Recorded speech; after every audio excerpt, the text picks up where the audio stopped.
بسم اللہ الرحمن الرحیم۔ میں سب سے پہلے ایوان پیر میر علی شاہ ان کو خراج تحسین پیش کرتا ہوں اور 121ویں انٹرنیشنل ختم نبوت کانفرنس کی شکل میں انہوں نے اس کو زندہ رکھا، اور پیر فرید الحق صاحب کا بھی شکریہ جنہوں نے اہتمام کیا اس کا۔ ختم نبوت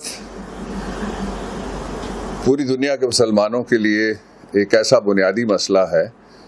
جس کا آغاز حضور محترم صلی اللہ علیہ وسلم پر ہماری ہزار جانیں قربان ظاہری حیات سے جب آپ صلی اللہ علیہ وسلم نے پردہ فرمایا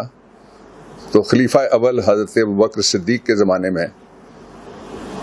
مسلمہ کذاب اور دوسرے لوگ جب وہ فتنہ لے کے کھڑے ہوئے تو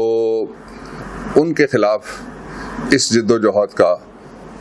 آغاز ہوا، اور کامیابی سے ختم الرسل حضرت محمد مصطفیٰ صلی اللہ علیہ وسلم کی نبوت کے خاتمے کے تصور،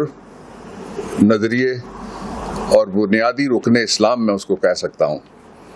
اس کا تحفظ کیا گیا۔ جو انڈو پاکستان کی ہسٹری ہے اس میں پیر میر علی شاہ صاحب رحمۃ اللہ علیہ جو ایک بہت بڑی علمی شخصیت تھے، ان کی کتابیں اور ان کے رسائل پڑھنے کے لیے بھی اردو ہی نہیں عربی اور فارسی کے علوم کے ساتھ شغف اور واقفیت کی بھی ضرورت ہوتی ہے میرے نقطۂ نظر سے۔ سیفی چشتیائی اس کی ایک مثال میں آپ کے سامنے رکھ سکتا ہوں۔ انہوں نے جس طرح سے اس فتنے کو فرنٹل طریقے سے لیا، اور اللہ تعالیٰ نے جو ختم نبوت کے عقیدے کو اور حضرت پیر میر علی شاہ رحمۃ اللہ علیہ کو جو فتح مبین ایک طرح سے دی، یہ کانفرنس اس کی یاد میں ہوتی ہے۔ اور مجھے بہت سالوں سے یہ اتفاق ہوتا ہے کہ لاہور میں بھی اور درگاہ گولڑا شریف میں بھی اور اسلام آباد میں بھی درگاہ شریف سے ہٹ کے بھی اس کانفرنس میں بات کرتا آیا ہوں۔ میں دو تین بنیادی نقطے جن کی طرف توجہ دلائی جاتی ہے وقتاً فوقتاً جائز طور پہ بھی، میں ان کو ایڈریس کرنا چاہتا ہوں۔ سب سے پہلے ان میں سے پہلا نقطہ یہ ہے کہ پاکستان کے کانسٹیٹیوشن میں ایک آرٹیکل ڈالا گیا متحدہ اور متفقہ طور پہ، جس کو آرٹیکل 227 کہتے ہیں۔ اس میں لکھا ہوا ہے کہ پاکستان میں کوئی قانون بھی جو قرآن اور حضور محترم صلی اللہ علیہ وسلم کے فرامین سے متصادم بنایا نہیں جا سکتا ہے۔ اس کا ایک پہلو یہ ہے۔ اس کا دوسرا پہلو یہ ہے کہ کوئی قانون جو ایسا ایگزسٹ کرتا ہو، پہلے سے موجود ہو، اس کو بھی ٹرانسفارم کیا جائے گا کہ وہ قرآن و حدیث کے دائرے کے اندر آئے۔ ایک بنیادی بات ذہن میں رکھنے والی ہے۔ اس کی روشنی میں جو پاکستان کا آئین ہے اس کو دیکھنے کی بھی ضرورت ہے، اس لیے کہ اکثر یہ بات کرتے ہیں لوگ کہ جی پاکستان کے آئین میں ترمیم ہو سکتی ہے، اور بڑی وہ آسانی سے کہتے ہیں ترمیم ہو سکتی ہے۔ بہت پیچیدہ طریقہ ہے آئین کے اندر سے۔ میں آپ کو دو آرٹیکل کا مطلب یہ ہے کہ جو نیچے کی لیجسلیشن ہے، آئین سے نیچے کی لیجسلیشن، اس میں کہتے ہیں سیکشن یا دفعہ 151، دفعہ 302، دفعہ فلانی۔ تو آئین کے آرٹیکل 238، 238 اور 239، ان دونوں میں وہ طریقہ کار وضع کیا گیا ہے جس کے مطابق آئین کو امینڈ کیا جا سکتا ہے۔ یہ میں بنیادی نقطہ اس لیے آپ کے سامنے رکھنا چاہتا ہوں کہ اکثر یہ بات سامنے آتی ہے کہ جی آئین میں ترمیم ہونے لگی ہے۔ آئین میں ترمیم آسانی سے نہیں ہو سکتی، بڑا مشکل اور پیچیدہ کام ہے اگر کوئی عام ترمیم ہو رہی ہو۔ اگر کسی اسلامی نوعیت کے قانون میں ترمیم ہو رہی ہو تو یہ کام اور پیچیدہ اور مشکل اور کمبسن ہو جاتا ہے۔ اس کا سبب ہے، میں اس کی طرف بھی جاتا ہوں۔ ترمیم کے لیے سب سے پہلے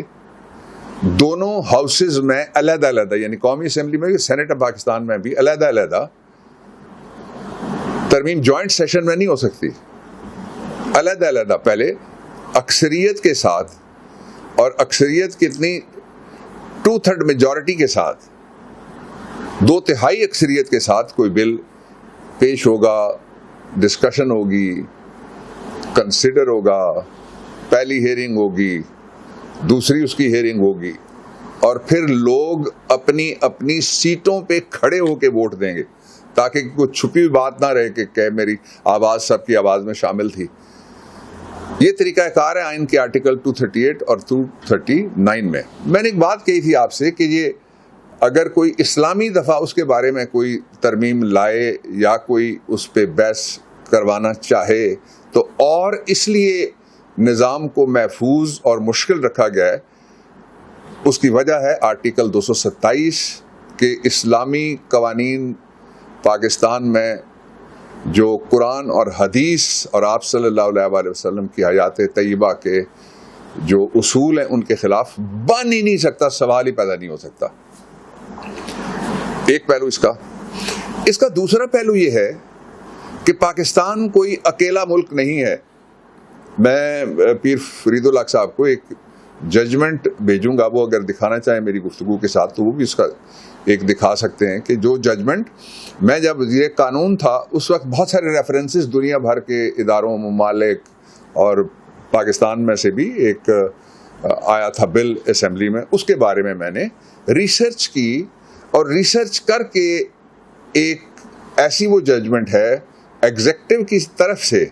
کہ جس کو تبدیل نہیں کیا جا سکتا، اور اس میں نے بتایا کہ دنیا کے کن کن ممالک میں جو بلاسفیمی کے لاز جن کو کہتے ہیں انگریزی میں وہ موجود ہیں۔ اس لیے یہ میں بات وضاحت کے ساتھ آپ کے سامنے رکھنا چاہ رہا تھا کہ ان قوانین میں جن کا تعلق ختم نبوت کے ساتھ ہے وہ آئین کا حصہ ہیں، وہ قانون نہیں ہے کہ کوئی کھڑا ہو کے کہے گا بدل کے تو بدل جائیں گے، اور وہ کوئی عام بل نہیں ہے جس کے لیے ایک ووٹ کی اکثریت کی ضرورت ہوتی ہے اور وہ کوئی کہے گا اور کوشش کرے گا تو پاس ہو جائے گا، سوال ہی پیدا نہیں ہوتا۔ اس کے ساتھ ہی دوسری بات میں یہ کہنا چاہتا ہوں کہ یہ جتنی بھی ججمنٹس آئی ہیں مختلف عدالتوں سے، پاکستان کی آئینی عدالتوں سے، کئی کیسز میں ان میں سے کافی سارے میں بھی پیش ہوتا رہا ہوں اور ہوتا ہوں انشاءاللہ العزیز جب تک میری زندگی ہے رہوں گا۔ یہ سارے کے ساری جو ججمنٹس ہیں وہ کہتی ہیں کہ آئین کا ایک بیسک سٹرکچر ہے، یعنی اس کا ایک بنیادی ڈھانچہ ہے۔ چونکہ آئین کا بنیادی ڈھانچہ ڈسکس ہوتا ہے جب بھی، تو سب سے پہلے اس کا پریمبل یعنی دیباچہ آتا ہے۔ دیباچے میں لکھا ہوا ہے کہ یہ ملک اللہ تعالیٰ کی طرف سے ہمیں عطا ہے اور اس کی مرضی کے مطابق یہاں کے جو لوگ ہیں ان کے لیے قانون سازی کر کے اس ملک کو چلایا جائے گا۔ یہ بنیاد ہے، یہ پریمبل ہے کانسٹیٹیوشن کا۔ آپ صلی اللہ علیہ وسلم کی ختم نبوت وہ بنیادی اسلام کے عقائد میں سے ایک ایسا عقیدہ ہے جس کے بغیر فیتھ مکمل نہیں ہوتا اور یہ نظام بھی مکمل نہیں ہوتا۔ اللہ تعالیٰ سے میری دعا ہے کہ یہ گولڑا شریف کا یہ سلسلہ بھی چلتا رہے اور لنگر خانہ بھی، اور جہاں جہاں لنگر خانے ہیں وہ سارے چلتے رہیں۔ اللہم صلی علی محمد وعلی آل محمد بارک وسلم صلی علیہ۔